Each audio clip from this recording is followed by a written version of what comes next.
this for their benefit. Coffee for Charcha is an initiative which Thai Kerala started last year. We are planning, or rather we've been successful in holding it practically every month or every alternate months. This came from a request from our members, which is our constituency. In fact, we exist for them, Thai members actually, that they are not getting enough opportunity to interact with senior entrepreneurs. Though we have programs, but then you find that, then the focus shifts and then.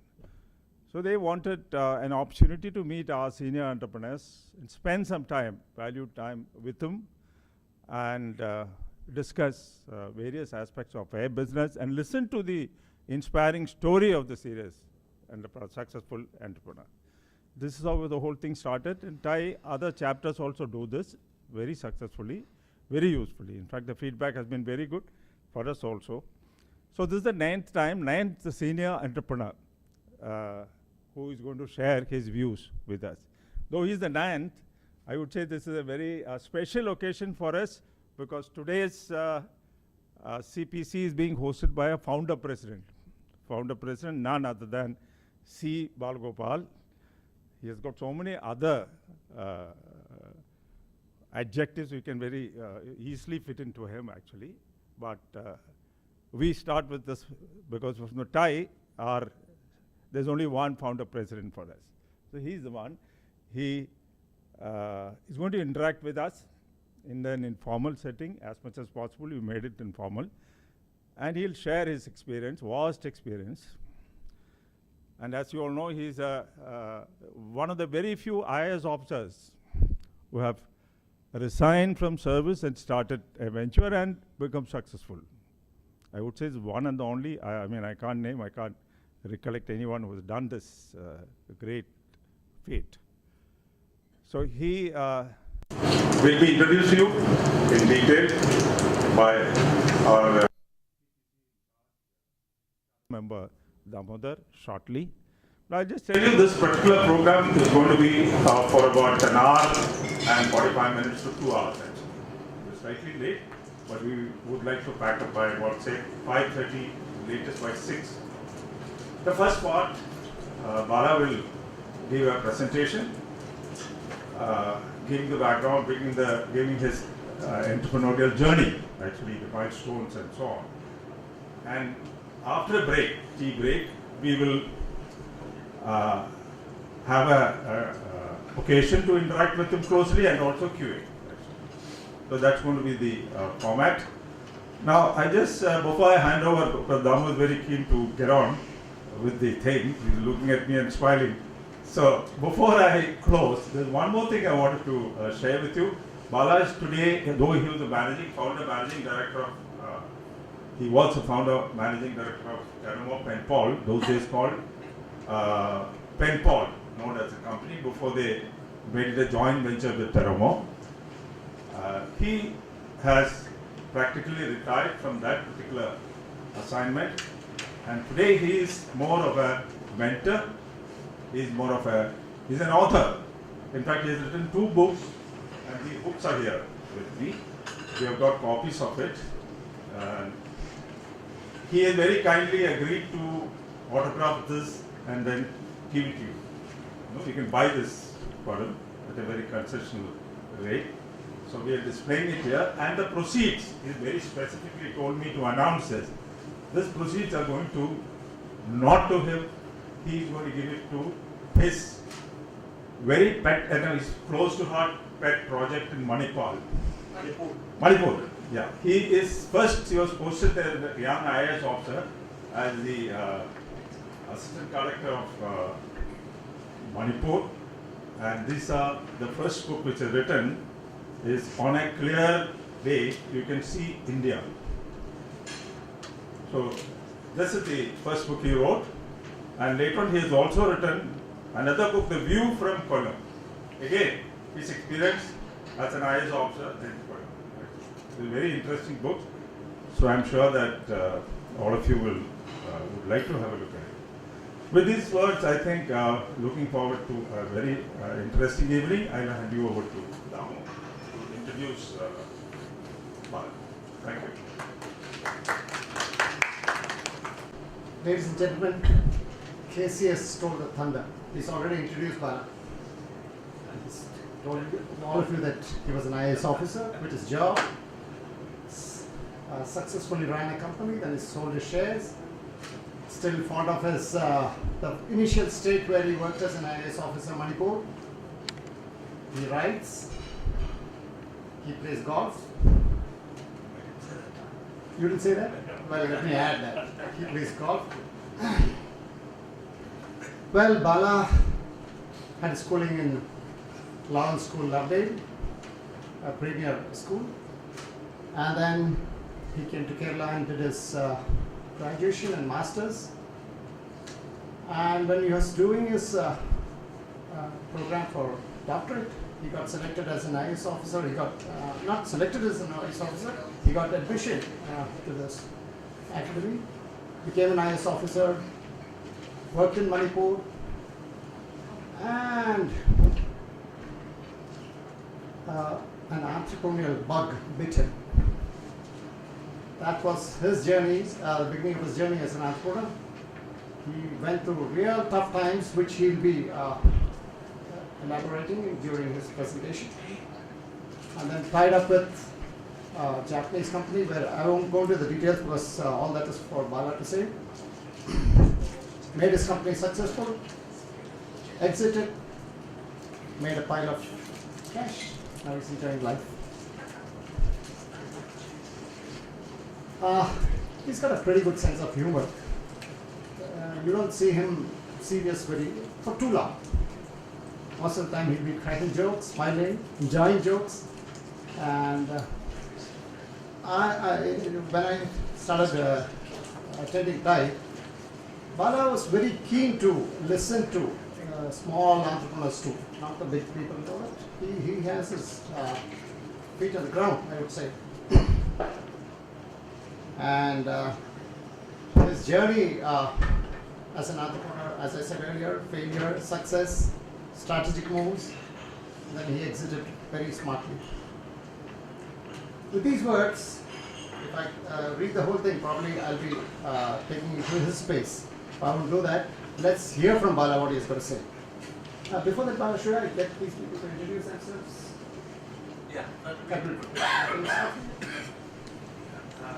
evening, everybody. My name is Jay. I am in the business. I do an HR consulting company, and I also are a startup for B2B trading online startup. Thank you. I'm P. Joseph, a person in QA Quality Management Systems Private Limited.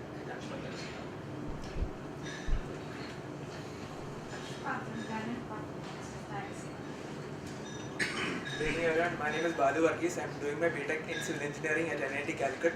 I represent IECC, a TIE company. Good afternoon. My name is Betty. I run a clinical lab in Where? Toruva. I am Sanil Kumar. I run a consulting firm in Annavar North, campus. Good afternoon all. My name is Rajesh. I'm running a company called Civil Consulting and do entrepreneur training and consulting coaching. Myself Shashi Meher. Started off a company joining in automotive industry. It's just a new company starting. Hi, good afternoon all. My name is Pe Charcha. I work for the Asati. Hello, I'm Niranjana. I'm a consultant myself. My husband is a first generation entrepreneur. It's been 3 years. But my special reason why I came is, I don't know if you remember, but I did my MBA from Messi and Charlie, and just before I joined, I had come and met you and I had a session with you. So that was a great inspiration there. So when I said the session is yours, I thought it was. That's nice. I'm Neelakandan, an independent management consultant in operations and strategy.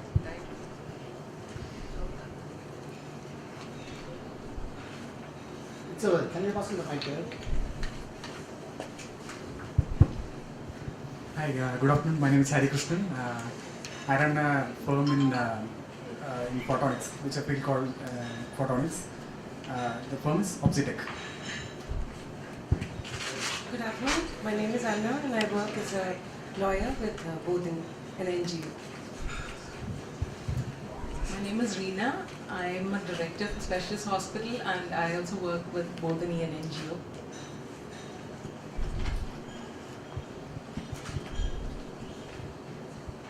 Hi, my name is Jacob. Me and my friend over here, we have founded a small security consulting company called Gladys and Shield. I'm a hacker. My name is Blaze. I work with cybersecurity.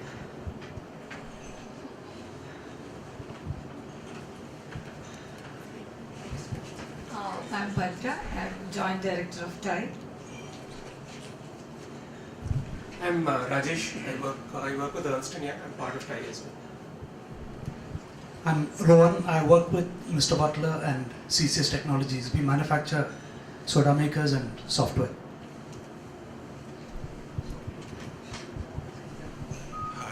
Hi, I'm Surya Srikumar. Basically, I'm an ad film maker.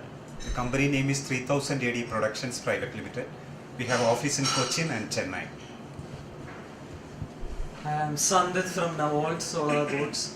So we build solar boats. Hi, I'm Shashwati. I previously worked with KPMG in forensic services. I have recently moved to Kochi. Good afternoon all, I'm Namrita Khona. I'm a trainer. My company is called Next Step Learning Systems. Good afternoon, I'm Anandamani. Basically, I'm a civil engineer. I'm into interior design activities based in Calicut. Hi, I'm Arun Nair. We have a couple of companies. We are startup guys. One is Cat Entertainments. Second, we started Backend Studios. It's an animation studio. We are into animation productions, teleseries, etc. Thank you. My name is Johnny. I basically was into hardware business, building material hardware business. I sold my company recently. I got a good price, so I'm to an NRI group. And now I'm into some consultancy and then also into planning for Spices Expo. I'm Roy Burgess, Chartered Accountant and Chartered Member of TIE. Ajit Mokran, Chartered Member of TIE. Shivdas Menon, Chartered Member, into agribusiness.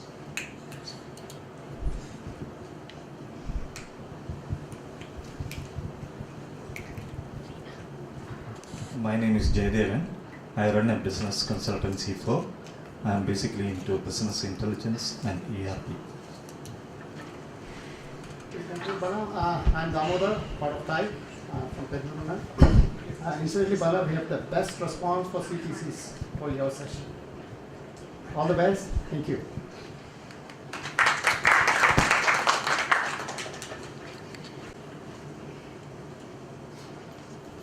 I'm really looking forward to this, and there are so many people I don't know, I haven't met before, and who are also young and starting out on ventures, and some who are doing ventures for a short while. And I'll be really interested to know what the kind of questions they're going to ask and the kind of issues which they think. Of course, I see my old friends there, senior members of TIE, charter members, very successful people also present.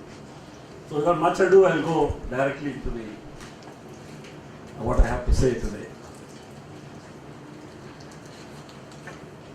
Before I have a small presentation, but before I go to that, yesterday I participated in a mentoring session held at the Rajagiri College of Management, jointly by KSIDC and TIE. And I discovered after going there, I'm not a very organized person, so I probably didn't read the invitation very carefully. So when I landed up there, I noticed, while we were sitting at the podium, I asked my friend Rajesh, I said, I find that I have to speak about the known and unknown. So he looked at me as if to say, you were always there, why didn't you read it? I hadn't read it. So I had to speak about this subject. So I had something in mind. So which is what most of us do, we will have a basic thing which we use on many occasions, and we just tweak it here and there to suit the local, whatever is the particular occasion. I'm just confessing, that's what most people do. So then I had to talk about the known and unknown to a bunch of incubatees, wannabe entrepreneurs who are part of an incubation program run by KSIDC. And the speakers before me included one of the most accomplished angel investors in the country, who represented Indian Angel Network. And she in fact runs Indian Angel Network, Padmaja Ruparel. And then there was this outstanding young entrepreneur who runs a company started and running a company called iTraveler, Shiju Radhakrishnan. He has gone through 2 rounds of financing, and he had a very fascinating story to tell. So here was an investor who said about what are the things which what an investor looks for in a startup. And it was a very cogent kind of presentation. And here was an investor, here was a startup who had sort of passed through some of the most difficult stages and was still facing tough times. So I said, I'm trying to sum up what I said yesterday, because I think it's relevant to what we're going to talk about today. So I said, what are the known aspects of entrepreneurship? And specifically, I was not talking about some entrepreneurship in the air, because entrepreneurship to a bunch of 30 wannabe entrepreneurs, all from Kerala, who are going to set up their ventures here. So that is a specific context. So I said, what are known about Kerala? Known in inverted commas. I'm going to just say without comment, what are known about doing business in Kerala? So what's known? We all know that it's tough to do business in Kerala. We all know that you have Atti Marino, Kukuli and all these things. We know. We all know that there are these obnoxious things called trade unions here in Kerala. They make life so difficult for everybody. We all know that Kerala, you have a very intrusive local community who wants to know what you're doing in your business. It's not, you can't say this is my business. This is inside this gate, and with that board there saying Pen Paul, this is my country, I can do what I feel like inside. People of Kerala say sorry. We have a very keen interest in what you are doing there, whether you like it or not. So these are all known about doing business in Kerala. But it doesn't seem to be a very nice place to do business, isn't it? And that's what is the, not I would say impression, that's what we all know. Both outside Kerala and in Kerala, what we know is that this is a damn difficult place to do business. Then I went on to say, but like the bumblebee, they say about the bumblebee that according to all the principles of aeronautics, everything about the design of the bumblebee is wrong. Its wingspan to body weight ratio is all wrong, etc., etc. Starting from fundas like that, it's all wrong. But the bumblebee does not know aeronautics, and therefore it continues to fly. Okay. So, I listed out some entrepreneurs who don't seem to know that you are not supposed to do business in Kerala. Starting with Pen Paul, which as a startup, we started out 25 years ago, and when I sold the company employs 1,600 people. The factory employs 1,100 people, has 4 trade unions, and is the largest single location manufacturer of high technology blood transfusion products in the world. Not Asia, not India, not Kerala, not Trivandrum district, the world. And similarly, there seems to be several others who don't know that it is impossible to do business in Kerala. Synthite, nobody told them. They're still living in a foolish world, thinking they can do business here in Kerala. Nobody's told Kerala Solvent Extractions that you can't do business here. Nobody told Agape, India's largest in vitro diagnostics manufacturing company, high-tech investment. They're competing with Abbott. Nobody told them in Pattimattam that you cannot do business in Kerala. Nobody told Dent Care. Till recently it was India's largest. Now I understand it's Asia's largest manufacturing facility for dental implants. Asia's largest. Larger than anything in China. Where is this place? Where is this company located? Muattupuda. Nobody told them. The poor chap, I think I forget his name, but This guy who's not even known in Kerala. He is running a 2,200 person strong company using state-of-the-art technology in Muattura. Nobody told him that it's impossible to run, that no sensible fellow will come here. That's the kind of advice you give. Kerala entrepreneur business people are among the biggest offenders of this, as well-wishers of, offering advice to people, gratuitous advice often. Don't come here, go to Coimbatore. Just across the border is this paradise called Coimbatore. Or across the border in the south is this place called Nagarkoil. 10.5 hours load shedding, and they are sent there. They are sent from a place where there is no load shedding to a place where there is load shedding. So what fearsome thing is driving out people from here? That you are prepared to face, a manufacturing industry. If you have load shedding, what the hell can you do? It's okay, anything, എന്തും സഹിക്കാം. ഇവിടെ business ചെയ്യാൻ പാടില്ല. So these are the known things about Kerala. So now let's come to some of the unknown things.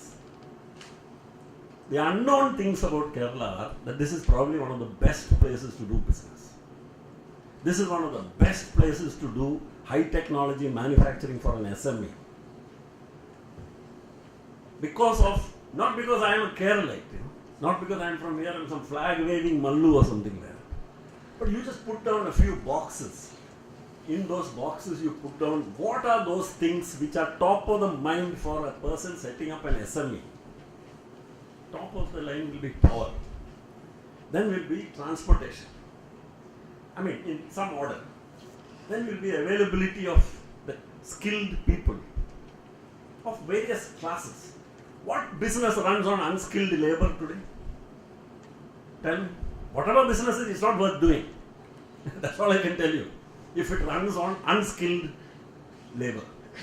Okay? So, now you put down those boxes and rank the 4 southern states. Who are the other 3? The so-called industrial powerhouses of Kerala.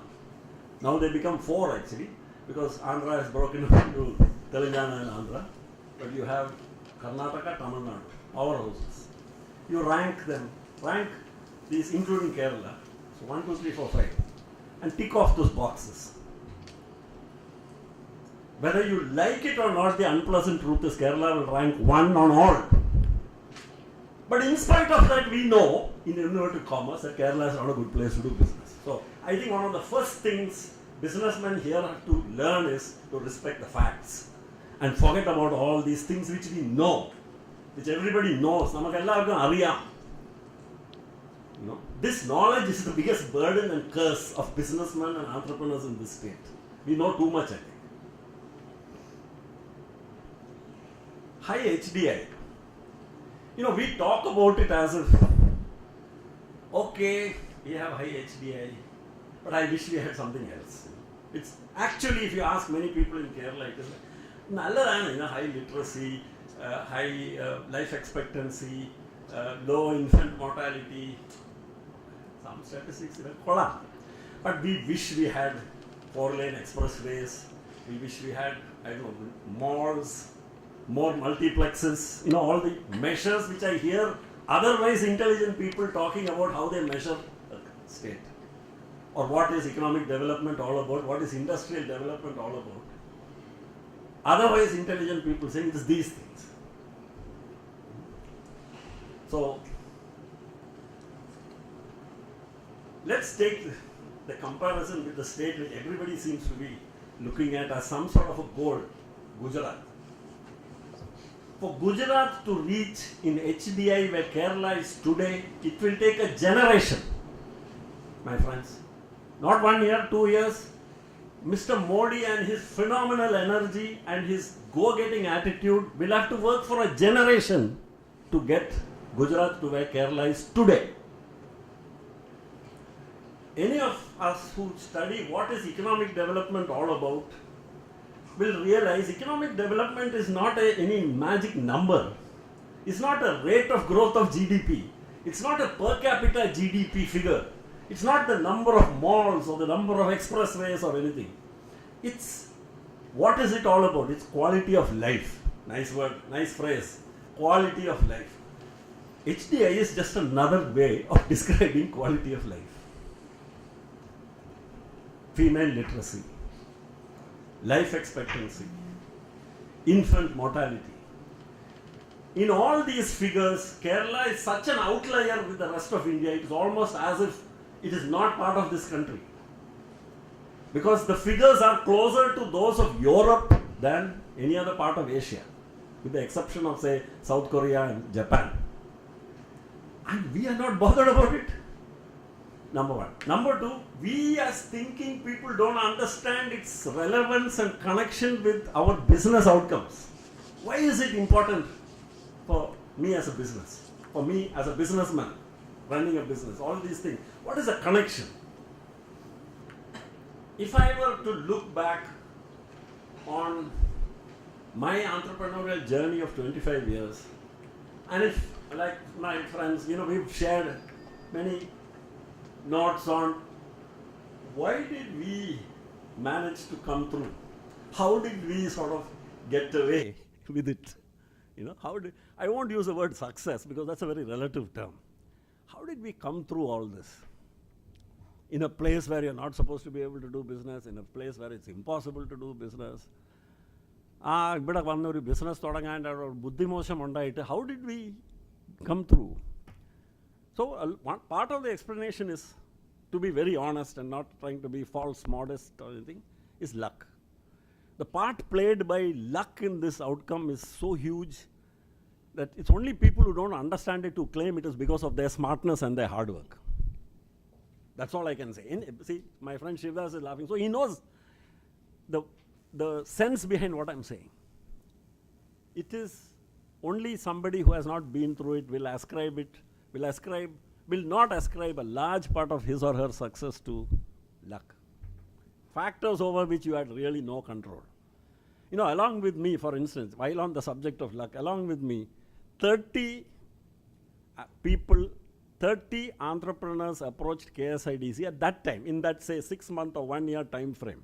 I'm talking about 1984-85. At that time, 30 of us applied. I'm practically the only one who's come through.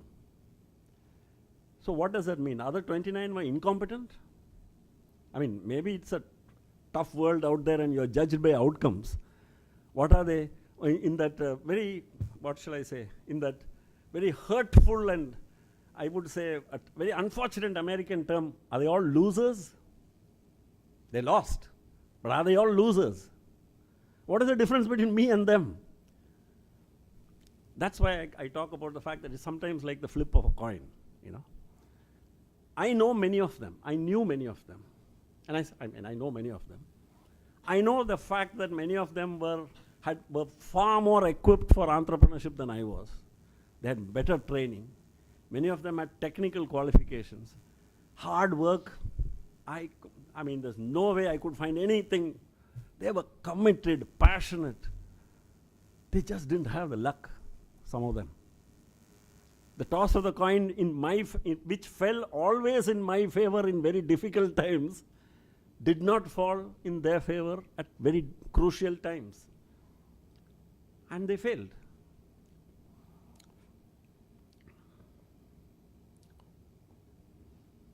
So the other factor, the first factor which accounts for my coming through unscathed is luck.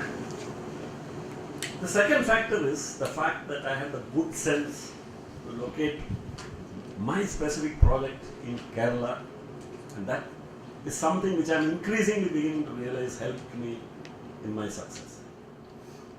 Why did I locate it here? Actually, I tried my best not to locate it here. When like somebody said, life is rational in retrospect. When you look in the rear view mirror, you know everything in your life. You know why you did everything. You rewind to that time, did you know anything at that time? In the review mirror, you know.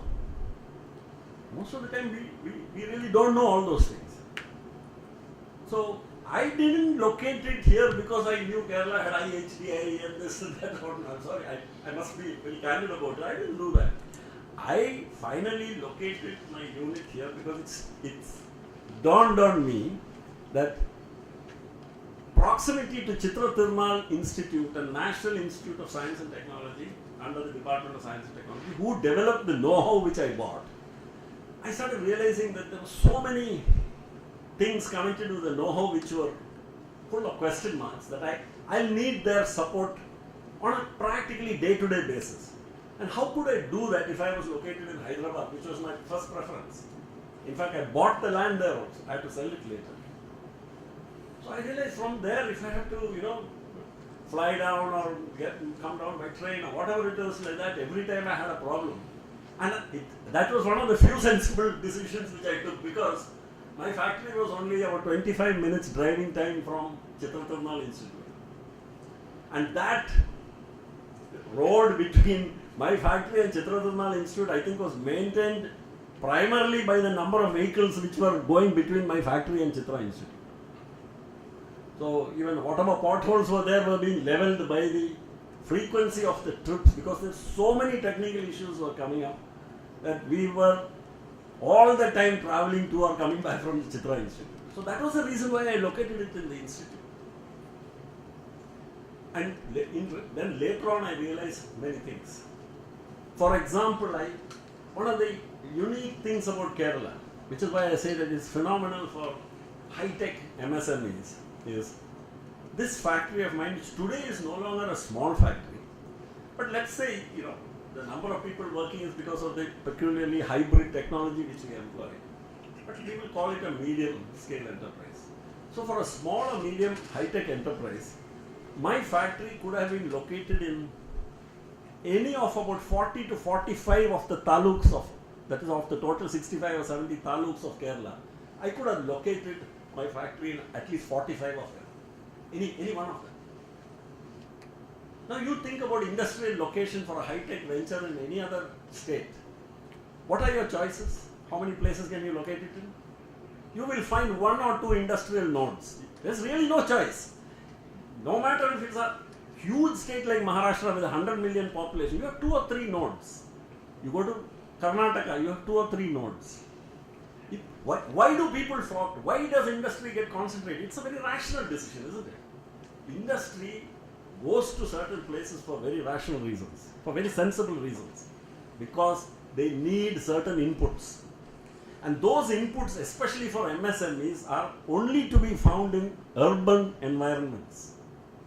We still don't see, most of our industrial planning is still not based on an understanding of the fact that SMEs require an urban environment. See, you can locate a Bhilai steel plant in the boondocks, it doesn't matter. You can create a whole township for them. That's how they did it. But if you want to locate an SME, you can't build a township. You need to be located in a place where there is housing for your managers and workers, where there are places for the children to go to school.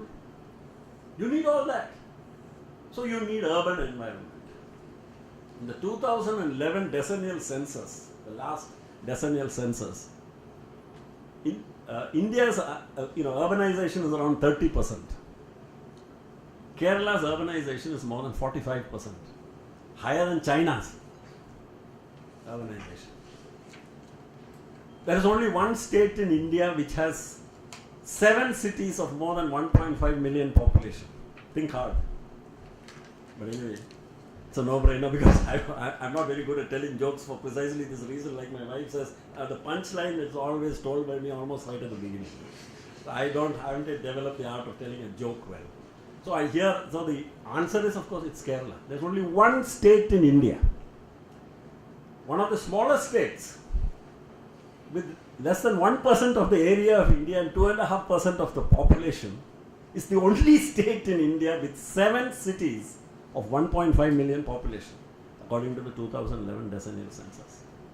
And remember, we have in this country Uttar Pradesh, which has a population of almost 200 million, Maharashtra with a population of 100 million, Bihar with a population of close to 100 million.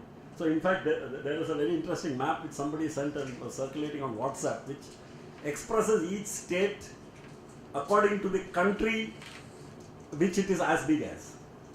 And it's very interesting to see that. Germany and all Brazil and all those things are just states in this country. big countries like that are merely states in India. So high urbanization has been another factor. And this urbanization, why I mentioned about 7 cities of 1.5 million population, there's nothing magical about the number 7. It's merely that population growth and urbanization is evenly distributed. It's not concentrated in one mega urban agglomeration.